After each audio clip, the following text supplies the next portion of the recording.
Sebelum mendengarkan firman Tuhan, kita satukan hati kita, mari kita bersatu di dalam doa. Sungguh kami bersyukur Tuhan buat kasih setia Tuhan yang masih boleh kami rasakan hingga pada saat ini, sehingga Tuhan kami boleh berkumpul di tempat ini untuk mendengarkan sebagian dari firman-Mu. Sebentar lagi Tuhan, firman-Mu akan disampaikan oleh hamba-Mu. Kiranya Tuhan berkati hamba-Mu agar hamba-Mu dapat menyampaikan firman-Mu dan sampai kepada kami, sehingga boleh kami pakaikan dalam kehidupan kami. Ini doa dan permohonan kami Bapa, di dalam nama-Mu Tuhan Yesus Kristus Juru Selamat kami. Terima kasih Tuhan, amin.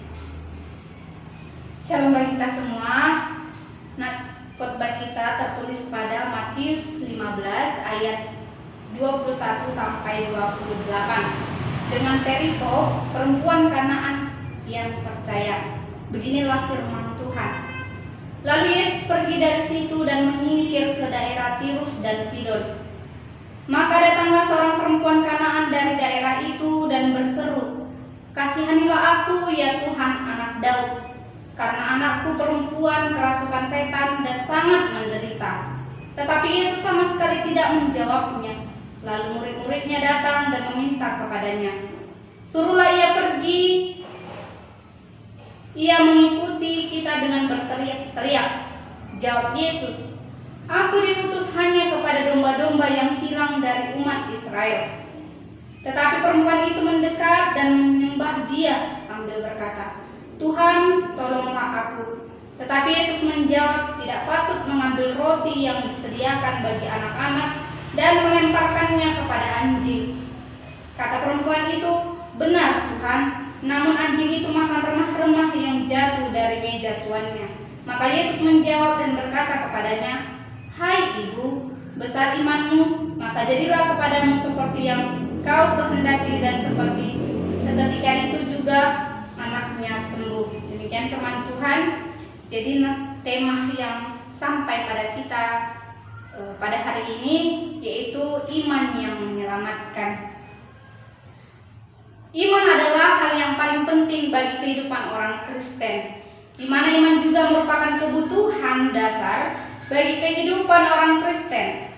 Sebab hanya dengan iman orang percaya dapat melakukan maupun menjalankan kehidupan sebagai orang Kristen. Nah, dalam perikop ini Matius 15 ayat 21 sampai 28 menceritakan sebuah kisah menarik, yaitu mengenai seorang perempuan Kanaan yang datang kepada Yesus dan meminta pertolongan untuk kesembuhan anaknya. Bila dilihat dari latar belakang bangsa Kanaan adalah bangsa yang sangat berdosa bagi Allah. Mereka tidak hanya melakukan hal-hal yang dapat dibenci Allah, tetapi juga bangsa Kanaan ini menjerat orang-orang Israel untuk mengikuti kebiasaan agama mereka. Bapak, Ibu, saudara-saudari yang terkasih di dalam nama Tuhan Yesus, jadi yang ingin disampaikan dalam tema kita ini mengenai iman yang menyelamatkan, di mana yang pertama itu ada 3 yang akan dijelaskan di sini. Yang pertama, perempuan datang pada Yesus dan meminta dikasihani, yaitu terlihat pada ayat 22, di mana perempuan Kanaan itu datang ketika dia mendengar bahwa Yesus telah tiba di daerah Tirus dan Sidon. Jadi perempuan Kanaan itu mendengar itu, kemudian dia datang bahwa Yesus mampu untuk menyembuhkan anaknya. Yang kedua, terjadi dialog antara Yesus dengan perempuan itu, di mana respon Yesus itu ada 3 kali. Yesus menolak perempuan Kanaan. Yang pertama itu pada ayat ke-23 dikatakan, tetapi Yesus sama sekali tidak menjawabnya. Malah murid-murid Yesus menyuruh Yesus untuk mengusir perempuan itu karena murid-murid Yesus menganggap bahwa perempuan itu sangat mengganggu, teriakan perempuan itu sangat mengganggu mereka, mengganggu pelayanan mereka. Jadi Yesus tidak menjawab bukan karena Yesus tidak mau untuk menolongnya, tetapi Yesus ingin melihat kesungguhan dari perempuan Kanaan ini. Yang kedua, Yesus itu adalah di ayat 24 yang dikatakan, jawab Yesus, aku diutus hanya kepada domba-domba yang hilang dari umat Israel. Di sini maksudnya adalah bahwa Yesus mengutamakan umatnya, yaitu bangsa Israel. Kemudian Yesus mengutamakan atau melakukan penyembuhan, pertolongan kepada bangsa-bangsa lain.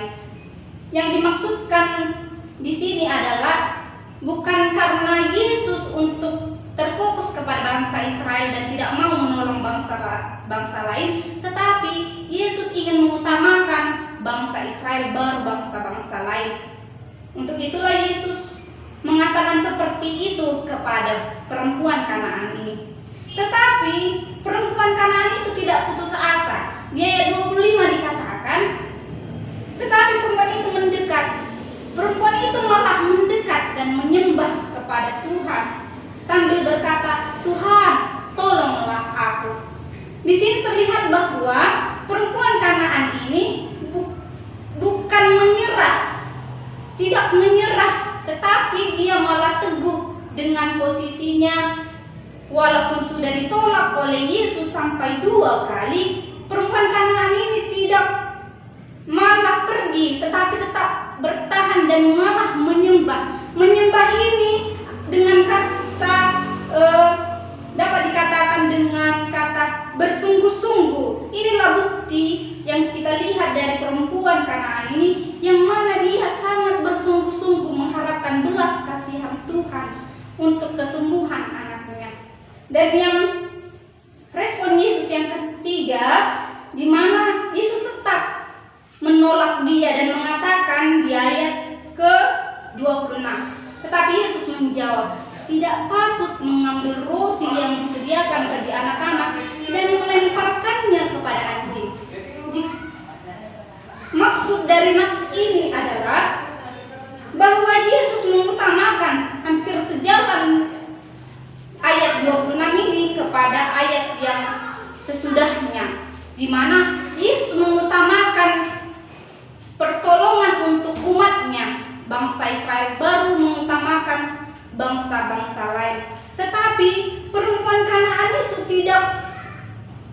tidak sakit hati mendengar perkataan respon yang diberikan Tuhan Yesus, yang mana Tuhan Yesus mengatakan bahwa tidak patut mengambil roti yang disediakan bagi anak-anak dan melemparkannya kepada anjing. Anjing, kata anjing di sini bukan merujuk kepada perkataan yang kasar, tetapi di dalam bahasa aslinya, yaitu bahasa Yunani, yang dikatakan kurion, yang artinya anjing peliharaan atau anjing rumah. Ini adalah bukti kedekatan bahwa antara bangsa itu, bangsa Yahudi dan yang non Yahudi. Jadi di sini bukan Yesus untuk menolak secara kasar, tetapi Yesus ingin memperlihatkan dengan sesungguhnya bahwa Yesus memberikan respon dengan sebaik-baiknya. Tetapi perempuan itu tidak menghiraukannya. Dia tetap bersungguh-sungguh meminta belas kasihan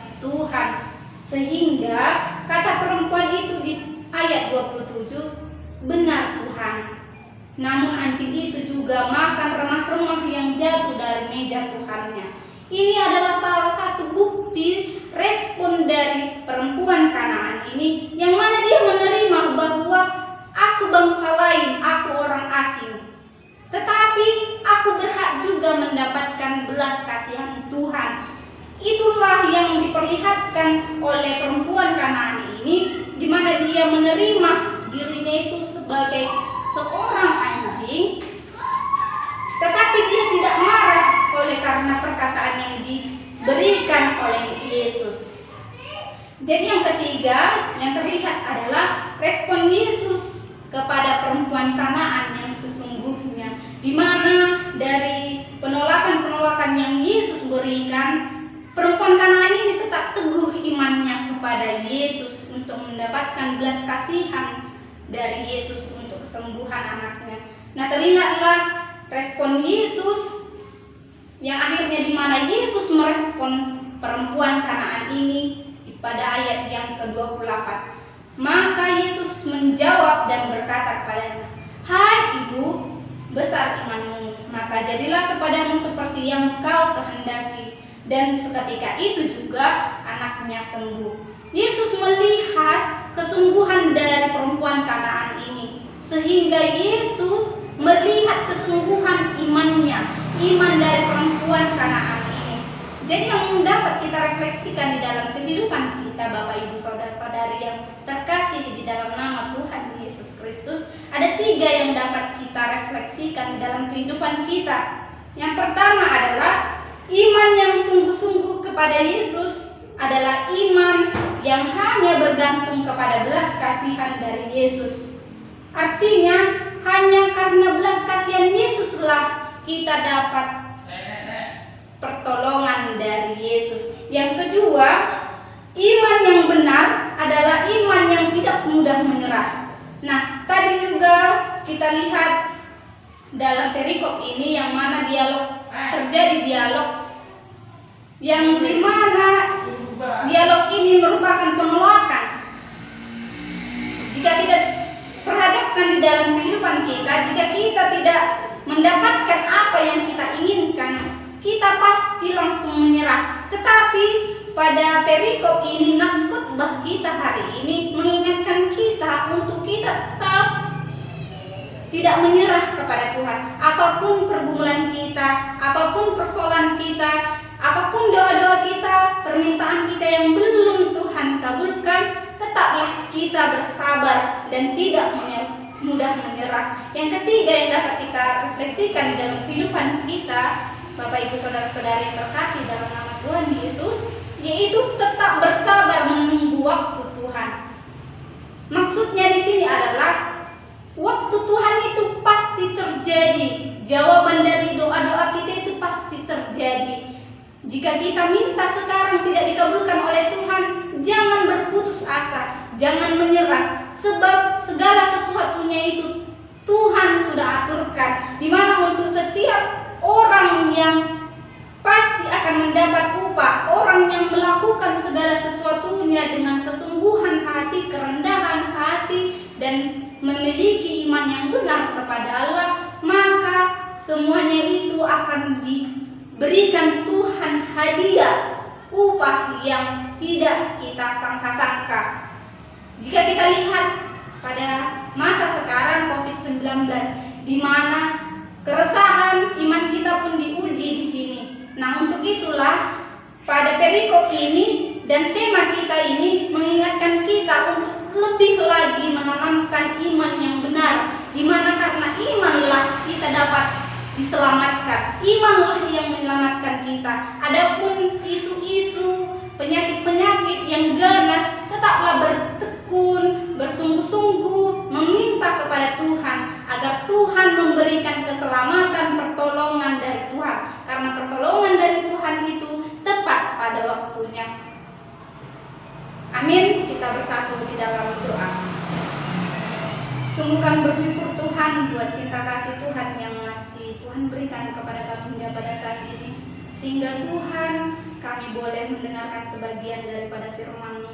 Bapa yang baik, firman-Mu telah sampai kepada kami. Buatlah Tuhan firman-Mu itu menjadi pelita dalam kehidupan kami dan terang bagi jalan kami. Berikan kami Tuhan kesungguhan hati untuk terus tetap berpegang kepadamu, sehingga kami Tuhan tidak dikalahkan oleh hal-hal duniawi yang dapat melemahkan iman kami. Karena kami Tuhan tahu bahwa Engkau selalu ada dan tepat pada waktunya untuk menjawab segala pergumulan kami. Tuhan, segala kegiatan kami serahkan semuanya ke dalam tangan pengasihan-Mu. Ini doa dan permohonan kami Bapa di dalam nama anak-Mu Tuhan Yesus Kristus Juru Selamat kami. Terima kasih Tuhan. Amin.